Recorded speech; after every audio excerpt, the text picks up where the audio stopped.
Mas se alguém fizer uma pausa no meio e amar aquela parte que seja agradável, e tiver antipatia por aquela parte que não é muito agradável, ele nunca irá se confrontar honestamente com a realidade.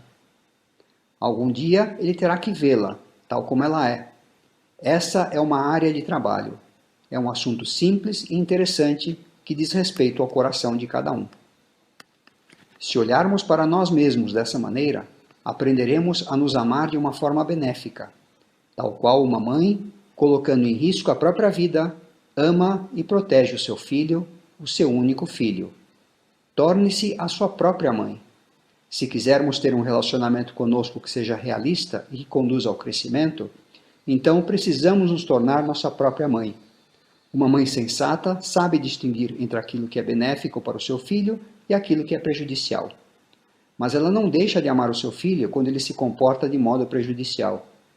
Esse pode ser o aspecto mais importante a ser observado em nós mesmos. Todos nós, em uma ocasião ou outra, nos comportamos de modo prejudicial com o pensamento, ou com a linguagem, ou com a ação. Mais frequentemente com o pensamento, com frequência razoável com a linguagem e não tão frequentemente com a ação. Então, o que fazer com relação a isso? O que uma mãe faria? Ela diria ao seu filho para não fazer mais aquilo. Continuaria amando a criança tanto quanto sempre amou e daria seguimento à tarefa de criar o seu filho. Talvez possamos começar a criar a nós mesmos. A totalidade deste treinamento é uma questão de amadurecimento. Amadurecer é sabedoria, que infelizmente não está ligada à idade. Se estivesse, seria muito fácil. A pessoa teria uma certeza. Como não existe isso, a tarefa é árdua, um trabalho a ser feito. Primeiro vem o reconhecimento, depois aprender a não condenar, mas compreender. Assim é como são as coisas. O terceiro passo é a mudança. O reconhecimento pode ser a parte mais difícil para a maioria das pessoas. Não é fácil ver aquilo que ocorre no nosso interior. Essa é a parte mais importante e o aspecto mais interessante da contemplação. Levamos uma vida contemplativa, mas isso não significa sentarmos em meditação durante o dia todo.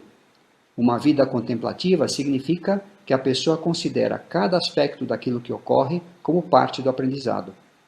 A pessoa permanece introspectiva em todas as circunstâncias. Quando a pessoa se torna extrovertida, com aquilo que o Buda chamava de exuberância da juventude, a pessoa se dirige ao mundo com os próprios pensamentos, linguagem e ação. A pessoa precisa se controlar e regressar para o seu íntimo. Uma vida contemplativa em algumas ordens religiosas é uma vida de orações. No nosso caminho, é uma combinação de meditação e estilo de vida. A vida contemplativa prossegue no nosso íntimo. A pessoa pode realizar a mesma tarefa com ou sem a recordação disso. A contemplação é o aspecto mais importante da introspecção. Não é necessário ficar sentado durante o dia todo observando a própria respiração. Cada movimento, cada pensamento, cada palavra pode fazer surgir a compreensão de si mesmo. Este tipo de trabalho consigo mesmo irá resultar numa profunda segurança interna, que estará enraizada na realidade. A maioria das pessoas deseja e anseia por esse tipo de segurança, mas não é nem mesmo capaz de expressar o seu desejo. Vivendo num mito, desejando ou temendo constantemente, é o oposto de ter a força interior. A sensação de segurança surge quando a pessoa vê a realidade dentro de si mesma, e por causa disso, a realidade em todos os demais, passando a aceitá-la.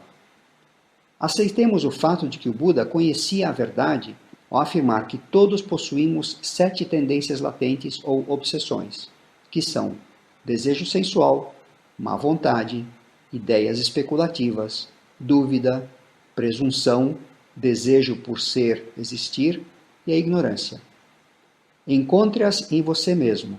Sorria para elas, não desate a chorar por causa delas. Sorria e diga: bem, aí estão. Vou tomar uma atitude em relação a vocês. A vida contemplativa é vivida com frequência de forma opressiva. Uma certa falta de alegria pode ser compensada pela extroversão, mas isso não funciona. A pessoa deveria cultivar um certo contentamento, mas manter-se introspectivo. Não há nada com que se preocupar ou temer, nada que seja tão difícil. Dhamma significa a lei da natureza, e essa lei está presente em nós todo o tempo. De que devemos escapar? Não podemos fugir da lei da natureza. Onde quer que estejamos, somos o Dhamma. Somos impermanentes, insatisfeitos, sem uma essência.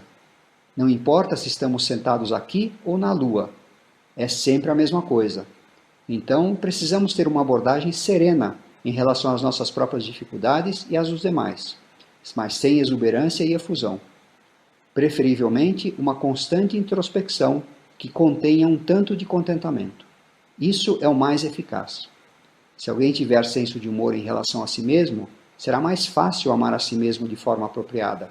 Também será muito mais fácil amar a todos os demais.